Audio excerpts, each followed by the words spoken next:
किन्हीं जय महानुभाव का कोई प्रश्न हो तो पूछ सकते हैं। जय जी ने भैया हाँ जी। विकास भैया। भैया जी, शंका समाधान स्टार्ट होने से पहले एक बहुत शुभ समाचार है। तो मैं आपके परमिशन से ये बोलना चाहूंगा कि हमारे जो संदीप भैया जी जो कनाडा में अभी है, संदीप और पारुल जी जैन, इन्होंने श्रमण संस्कृति में शिरोमणि संरक्षक बनने का उनको सौभाग्य प्राप्त हुआ। तो भैया जी, आपके माध्यम से अनुमोदना तो क्या बात देंगे ही है। देंगे, बट आपसे हम और निवेदन करेंगे कि आप हमको इसके महत्व के बारे में भी थोड़ा बताएं। और इतना बड़ा जो कार्य हुआ उसके लिए भी एक एक छोटा सा हम लोग एक जेपीजी बनाए हैं। तो विकास अभी जस्ट इसको लोड करेगा। एक वैसे सारे ग्रुप्स में हमने भेज दिया है, बट इसमें बोर्ड में कैसे करता है विकास? टीम कोई भी है?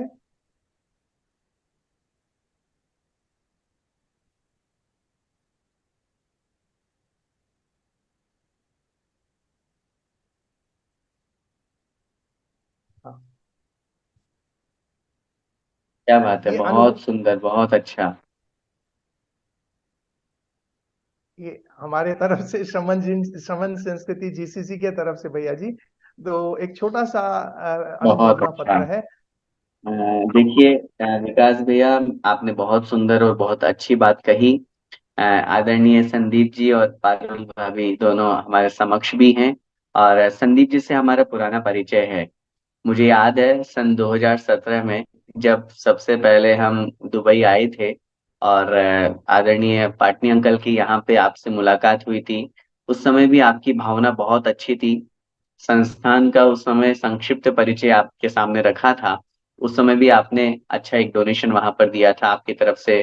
कंप्यूटर वहां पर रखने की भावना आपकी थी कि विद्यार्थी आगे बढ़े आज के टेक्नोलॉजी के जमाने में, उनको इस रूप में भी आगे बढ़ना चाहिए। और उस समय भी आपने बहुत सुंदर राशि के माध्यम से वहां सहयोग किया था। और अभी जब ये कक्षाएं अपनी विगत एक वर्ष से चल रही है, आप बहुत अच्छे से ध्यान से पढ़ते हैं, सुनते हैं, और प्रभावित होकर के आपने श्री दिगंबर जैन श्रमण संस्कृति संस्थान सांगानेर के लिए, जो यहाँ इस संस्थान का सर्वोच्च मेंबरशिप है, सर्वोच्च पद है, शिरोमणि पद, जो 11 लाख रुपए की राशि के माध्यम से यहाँ पर कोई भी व्यक्ति उस पोस्ट को या उस मेंबरशिप को ले सकता है, वो आपने प्राप्त किया है। मैं श्री दिगंबर जैन श्रमण संस्कृति संस्थान सांगानेर की तरफ से आपका बहुत बहुत हार्दिक स्वागत और अभिनंदन करता हूँ। और सबसे पहला निवेदन तो यही करूंगा कि अब जब कभी भी भारत आए तो अपने प्रोग्राम में सांगानेर संस्थान का प्रोग्राम आने का जरूर बनाएं। उसमें एक दिन का प्रोग्राम आप जरूर रखें कि मुझे सांगानेर विजिट करना है, संस्थान को देखना है। हो सकता है आप पहले आए लेकिन मुझे याद नहीं है। लेकिन अगर नहीं आए हैं तो आपको जरूर आना है। सामने ही अपने अब बालिका महाविद्यालय और छात्रावास भी बन चुका है, वो भी बहुत सुंदर भवन है, बहुत अच्छी व्यवस्थाएं हैं। आपको आकर के, आपको देख करके सबसे पहली बात तो ये लगेगा कि मैंने जो जो राशि यहाँ पर डोनेट की है उसका सही सदुपयोग हो रहा है। चारों प्रकार के आहार दान में इस राशि का उपयोग किया जा रहा है। विद्यार्थी पढ़ करके, अभी आप लोग देख ही रहे होंगे, पूज्य गुरुदेव के सानिध्य में जो समय सार शिक्षण शिविर चल रहा है, कैसे वो बच्चे और बच्चियां, कैसे ये पढ़ाए हुए छात्र छात्राएं यू फट कंप्यूटर के दिमाग से भी आगे, उधर महाराज बोला 159 और वो गाथा शुरू हो जाती है 173। 450 गाथाएं अपन अपन ये क्लास पढ़ रहे हैं, अभी तो अपन बेसिक पढ़ रहे हैं। लेकिन बहुत बार जो लोग ये बात कहते हैं कि इतना याद कैसे रहता है, इतना कैसे होता है, तो ये कहीं ना कहीं ज्ञान का क्षय है गुरुओं के आशीर्वाद से। जब ये लोग पढ़ते हैं, हम लोग पढ़ते और पढ़ाते हैं, तो अपने आप ही ज्ञान का क्षय बढ़ता है। तो पुरुषार्थ अपनी जगह है, गुरुओं का आशीर्वाद अपनी जगह है। जब आचार्य भगवंत और पूज्य गुरुदेव आदि सभी संतों का, भगवंतों का आशीर्वाद इस संस्थान को है, तो आप जैसे श्रेष्ठ महानुभाव का सहयोग हमेशा से मिलता रहा है और आगे भी मिलता रहेगा। मैं संदीप जी को और पारुल भाभी को और पूरी परिवार को, जो कनाडा से हमारे बीच में है, उस समय आप दुबई में थे, उस अब आप कनाडा शिफ्ट हो गए हैं, तो वहां से मैं आपको बहुत बहुत अनुमोदना करता हूँ आपके दान की। और संस्थान के माध्यम से, संस्थान से जुड़कर आप अभूतपूर्व कार्य किया है। अभी जब 27-28 तारीख के मध्य में, जब हम अक्टूबर में 27 को पूज्य गुरुदेव के मंच से जिज्ञासा समाधान से भी आपका नाम अनाउंस हुआ, आपके लिए अनुमोदना की गई, और महाराज जी के पास में भी आपका समाचार पहुंचा, तो महाराज जी भी अत्यधिक प्रसन्नता के साथ में आपको दोनों हाथों से आशीर्वाद दे रहे थे। तो ये निश्चित रूप से आपके भावी मंगलमय जीवन का बहुत शुभ संदेश है, प्रतीक है। इसी तरह गुरुओं का आशीर्वाद आप पर बना रहे, और आप जैसे श्रेष्ठी महानुभावों का संस्थान को सहयोग मिलता रहे, जिससे हम ऐसा संस्थान और इस संस्थान में पढ़ने वाले ऐसे होनहार विद्यार्थियों को विद्वान और विदुषी बना करके आगे बढ़ाते रहें। और जैन धर्म की पताका, जैन धर्म की जो ये ध्वजा है, ये युगों युगों तक लहराती रहे। और एक ही उद्देश्य है, चाहे आपका हो चाहे हमारा हो, कि ये जैन धर्म जो है पंचम काल के अंत तक सुरक्षित पहुंचे, और हम सबका सहयोग उसमें तन मन धन जैसे हो सके वैसा अपन को सहयोग करना चाहिए। मैं पुनः, जो हमारा ये ग्रुप है, जो हमारी ऑनलाइन कक्षा है श्रमण संस्कृति जीसीसी, इसकी तरफ से भी आपको बहुत बहुत हार्दिक स्वागत और अभिनंदन के साथ में बहुत बहुत बधाई देना चाहता हूँ। इसी तरह और भी दान दे करके अपने इस चंचला लक्ष्मी का सदुपयोग करें, और अपने जीवन को हम सार्थक करें। इसी मंगलमय भावना के साथ मैं पुनः अपनी तरफ से, अपने परिवार की तरफ से, पूरे श्री दिगंबर जैन श्रवण संस्कृति संस्थान की तरफ से, श्रवण संस्कृति जीसीसी परिवार की तरफ से आपको बहुत बहुत बधाई, बहुत बहुत हार्दिक अनुमोदन।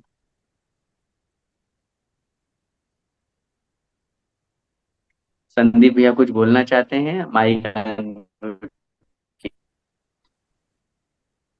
जय जिनेन्द्र। मेरी हमेशा ये भावना जय रही है कि जिनेन्द्र। मैं ज्ञान की ज्ञान के लिए कुछ दान करूं, क्योंकि मेरा मानना यही है कि जिन धर्म इसी तरह कायम रह सकता है जब तक हम फ्यूचर जनरेशन्स को इस बारे में नहीं बताएंगे, और यही चल के ये बच्चे आगे चल के और जो दूसरी जनरेशन्स है उनको भी इस बारे में जानकारी देंगे। जब तक ज्ञान नहीं होगा तब तक धर्म नहीं हो सकता। इसीलिए मेरी बहुत बहुत इच्छा थी कि ज्ञान की तरफ कुछ करूं, और मैंने विकास जी से बात करी थी, तो उन्होंने मुझे फिर ये बताया। वो खुद भी वो खुद भी मेंबर हैं, तो उन्होंने मुझे एनकरेज किया, और फिर आपसे बात हुई। तो राइट। लाइक ये हमारा सौभाग्य है कि हम इस संस्था से जुड़ पाए, जिस जिस तरह जिस भी तरीके से जुड़ जुड़ पाए। और जैसे भी आपने बताया कि भावना मेरी तब भी थी जब 6 साल पहले जब हम लोग मिले थे, तो वही मैं अभी कंटिन्यू कर रहा हूँ। जय जिनेन्द्र। बहुत बहुत अच्छा, बहुत बहुत धन्यवाद। और साथ में आपने याद भी दिलाया मुझे। याद तो था, लेकिन के माध्यम से पुनः मुझे याद आया कि जो विकास जी होता है, जब गुवाहाटी में हमारा शिविर लगा था आदरणीय बड़े पंडित जी बेनाला जी के साथ में, तब विकास भैया के परिवार ने भी संस्थान का शिरोमणि पद को इन्होंने प्राप्त करने का भाव लिया था, और उस समय से वो भी हमारे संस्था से जुड़े हुए हैं। इसलिए मैं पुनः विकास भैया को बहुत बहुत बधाई, और आपको भी बहुत बहुत बधाई और धन्यवाद। जय जिनेन्द्र। और पुनः निवेदन, जब भी कभी भाषण बने तो आना ही है, देखना ही है, एक दिन का टाइम आपको निकाल करके अलग से रखना ही है। हाँ जी, जरूर जरूर, हम जरूर प्रयास करेंगे। जय जिनेन्द्र। किन्हीं महानुभावों का कोई प्रश्न हो? हाँ विकास भैया पूछिए।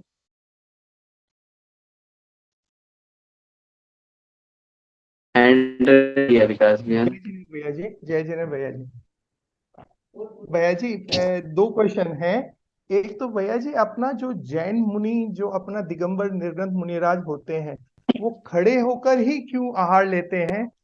और दूसरा क्वेश्चन भैया जी, मेरे को एक और पूछना था कि जैसे आजकल हम लोग देख रहे हैं कि तत्वार्थ सूत्र विधान या समय सार विधान, ये ये कहाँ, मतलब ये नो डाउट अभी हमको कुछ आंसर मिला, बट हमको इसके बारे में भी आप थोड़ा सा और डिटेल में बताएंगे तो बहुत अच्छा रहेगा भैया।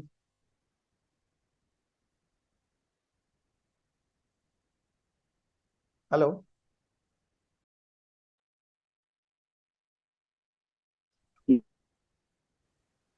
आज हेलो। ये बीच में आपने दिया था। अच्छा, मैं फिर से आपको मेरी क्वेश्चन पूछता आवाज हूँ आ भैया रही जी। है? हाँ, आ रही है। नहीं, मैंने दो क्वेश्चन में क्वेश्चन समझ पूछे। गया। हाँ। देखिए, सबसे पहली बात तो पहला प्रश्न आपने किया कि हमारे मुनि खड़े होकर के ही आहार क्यों लेते हैं।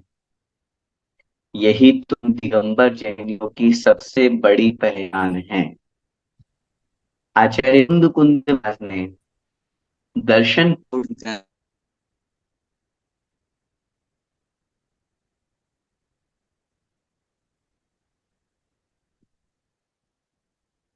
आवाज नहीं आ रही।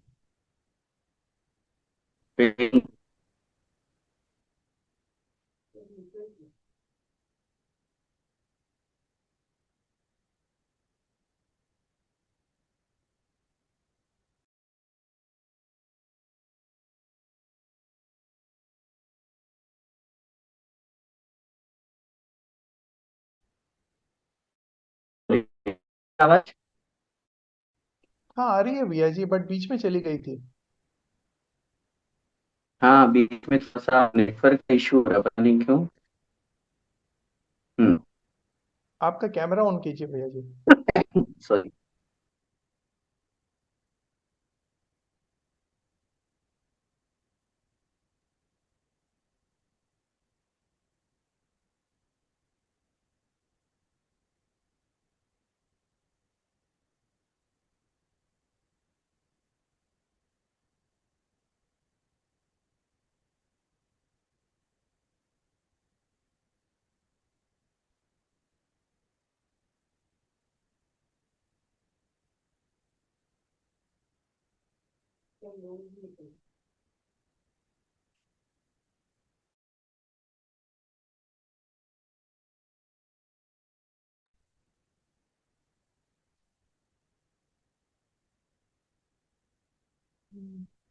नेटवर्क का मसला है।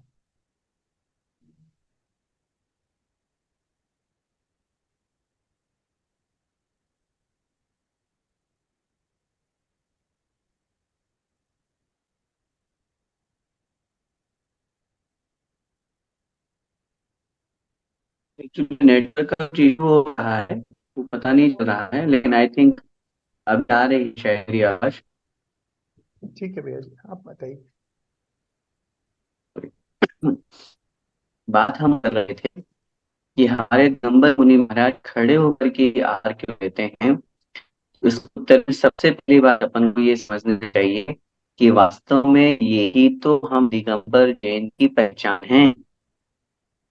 महान आचार्य कुंद स्वामी महाराज अष्ट पहाड़ में से जो सबसे पहला पहाड़ है दर्शन पहाड़, उसमें उन्होंने दर्शन की परिभाषा क्या लिखी। बहुत महत्वपूर्ण बात है उसमें। आपका प्रश्न बहुत अच्छा है।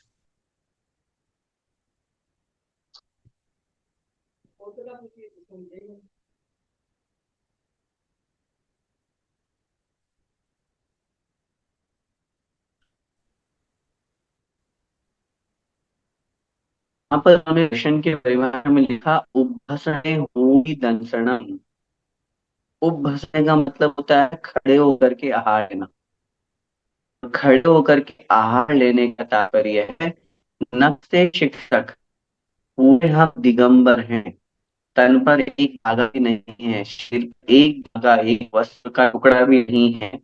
ये इस बात का प्रतीक है कि न मन में विकार है न तन में विकार है। हम पूर्ण रूप से दिगंबर हैं और यही पहचान दिगंबर साधु की हुआ करती है। दूसरी बात, खड़े होकर के आहार लेने में उन्होंने वहां नियम बनाया। पैरों में जितनी देर ताकत होगी खड़े होने की उतना ही आहार ले लेंगे, क्योंकि बैठ कर के भोजन ग्रहण करने में ज्यादा भोजन ग्रहण करने में आता है, ज्यादा खाने में आता है। और अब यहाँ पर अधिक खाना हमारे अधिक खाना ये हमारे ब्रह्म में दोष लगता है। इसलिए खड़े होकर के मुनि आहार लेते हैं, जिससे उनके शरीर की जितनी सामर्थ्य है, पैर में जितनी ताकत है, उतना ही वो ग्रहण कर पाए, ये नियम है। तीसरी बात, खड़े होकर के हाथ में क्या लेना, क्योंकि मुनि महाराज किसी से याचना नहीं करते हैं और वो अपने हाथ को कर मत हाथ होता है, कर को मंत्र बना लेते हैं, जिसे हम कर पात्र बोलते हैं। और उसी के माध्यम से अपनी आहारचर्या करते हैं, दुनिया भर के लोग उन्हें देखते हैं। वहां स्त्रियां भी होती है, महिलाएं होती है, बच्चियां होते हैं, पुरुष होते हैं, सब तरह के लोग होते हैं।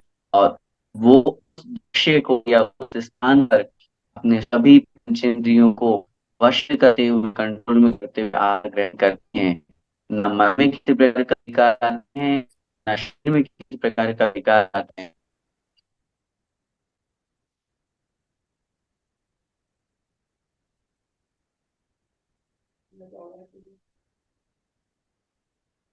भैया जी, आपकी आवाज और वीडियो दोनों ही नहीं आ रही है।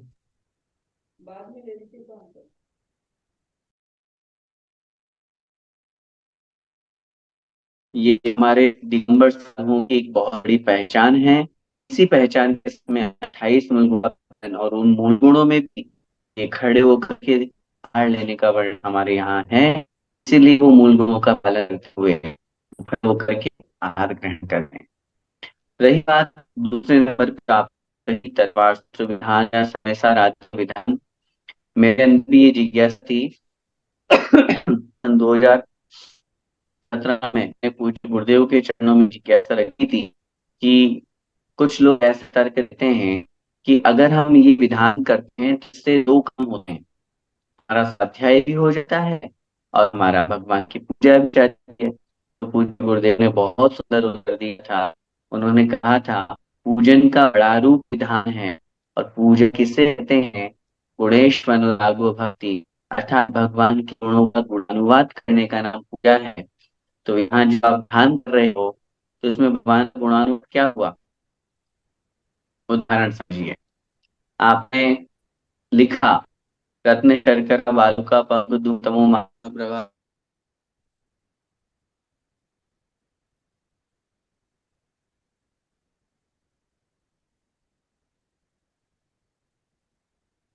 उन आपने पहला सूत्र पढ़ा और सूत्र पढ़ करके लिखा ओम ह्रीम रत्न शर्करा बालुका आदि।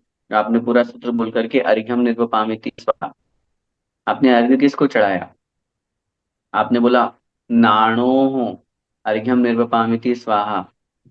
तो समोषण, ये चाहे आपका समय सार हो, चाहे तत्वार सूत्र हो, पंचास्तिकाय हो, प्रवचन हो, एक बात बहुत अच्छी तरह से समझना, इनका विधान आगम सम्मत नहीं है। आप भक्तामर विधान कर सकते हैं, उसमें भगवान के गुणों का गुणानुवाद है। कल्याण मंदिर विधान कर सकते हैं, उसमें भगवान के गुणों का गुणानुवाद है। विशापहार स्तोत्र विधान कर सकते हैं, भगवान के गुणों का गुणानुवाद है। लेकिन आप कहें मैं तत्वार सूत्र विधान कर लूं, समय सार विधान कर लूं, तो विधान क्या है? विधान का मतलब भगवान के गुणों का गुणानुवाद करना। तो आपने गुणानुवाद किया, आप तो वर्णन पढ़ रहे हो खाली। तो इसलिए बहुत स्पष्ट जो विधान है, पूजन है, उस प्रसंग वो बहुत समझिए। वहां पर अपना कर्तव्य भगवान के गुण का अनुवाद करना है। और ये सब स्वाध्याय की चीजें हैं। स्वाध्याय से आप विधान पूजन में पहुंच गए, और फिर वहां आपने उनकी पूजा कर रहे हो। तो पूजा किसकी कर रहे हो, नाम बताओ? आपने इसमें संविधान किया, उसमें पूजा किसकी हुई? बोलो व्यास भैया। हाँ सर, वही वही वही नहीं समझ में कि पूजा तो पूजा। नहीं ना। हाँ। पूजा का मतलब गुणानुवाद, किसका गुणानुवाद हुआ उसमें? भक्तामर में तो हुआ, आपने आदिनाथ भगवान के लिए बोला, आपने श्लोक बोला और श्लोक बोल करके लिखा ओम ह्रीम मेरुवत मनोबल करनाय ली महाबीजाक्षर सहित हृदय स्थित श्री वृषभ जिनेन्द्राय नमः। आपने समय सार क्योंकि गाथा पढ़ी, और गाथा पढ़ करके नीचे मंत्र बोला, मंत्र में क्या बोला? वो वर्णन नहीं है ना, वो तो स्वाध्याय है। वह भूत तो मस्तु सुदृढ़। अभी आप बोल करके फिर अपने मंत्र बोल करके चढ़ाया। आप मंत्र को तो अलग चढ़ा रहे हो, लेकिन गुणानुवाद कहाँ हुआ? पूजा कहाँ हुई? तो चाहे तत्व विधान हो, चाहे हमेश विधान हो, चाहे कोई से भी, मैं बहुत स्पष्ट, स्तोत्र के विधान हो सकते हैं। जिन जिन स्तोत्र में या जिन पाठों में भगवान की गुणानुवाद है, भगवान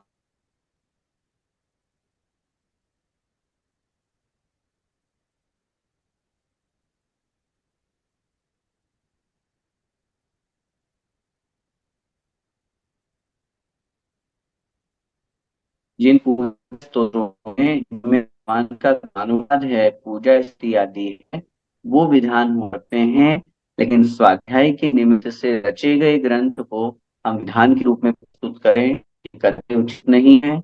हमें इससे बचना चाहिए। ऐसे विधान में भी बैठने से अपन को बचना चाहिए। गुणानुवाद स्तुति स्तोत्र परक है, स्तुतियां हैं, उन माध्यम से लिखे जाने वाले भगवान की जो पूजा आराधना है उसमें बैठे, कोई आपत्ति नहीं है, वो अपन कर सकते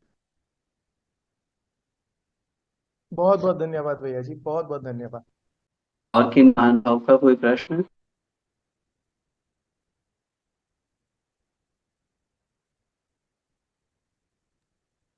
चलिए कक्षा का संपन्न करते हैं। आपके जब वाणी के ज्ञान ते सूझे लोकालोक, सो वाणी रस के नूत सदा देत ढूंढो। हे जिन वाणी भारती सोहे जपो दिन दिन, जो तेरा शरणागत सो पावे सुख चैन। देव भजु अरिहंत को गुरु सेवा निर्ग्रंथ, दया धर्म पालो सदा यही मोक्ष का पंथ। नौवर्ण मुख।